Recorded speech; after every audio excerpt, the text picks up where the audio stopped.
Assalamualaikum warahmatullahi wabarakatuh. Tepangkeun wasta abdi Naila Aulia Putri. Abdi ti kelas 10 MIPA 3. Abdi di dieu bade ngawawancara pikeun nyumponan tugas bahasa Sunda. Di dieu tos aya sareng abdi narasumber. Nepangkeun abdi Ana Marlina, ibu rumah tangga. Abdi bade naroskeun sababaraha pertanyaan ngeunaan COVID-19. Pangaruh COVID-19 kana pembelajaran sakola teh naon bae? Seueur dampak Covid karena pengajaran sekolah seueur pisan. Siswa sareng orang tua sami-sami kedah kerjasama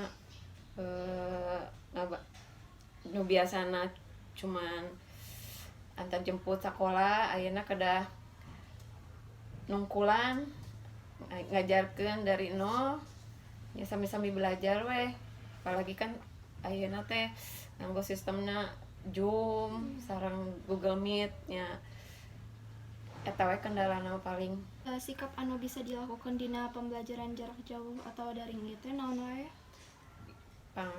Paling kedah nyayogikeun waktosnya sareng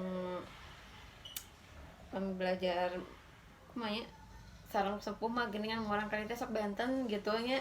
Janten kalau pami harus tahu moodnya anak, kedah ngertos moodnya anak hoyongna kumaha, kedah pelan-pelan lah gitu supados ka anakna pengajaranna lebet, ka orang tuana teu capek teuing. Aya teu kaunggulan atau kalebihan tina pembelajaran daring ieu? Mami keunggulanna pasti aya. Janten anak teh belajar mandiri,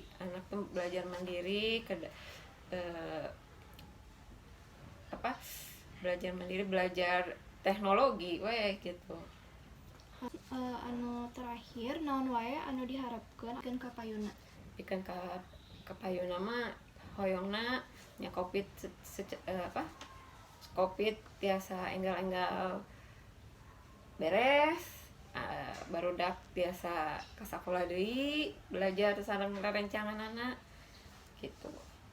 Cekap sakitu wawancara ti abdi. Hatur nuhun tos ngaluangkeun waktosna.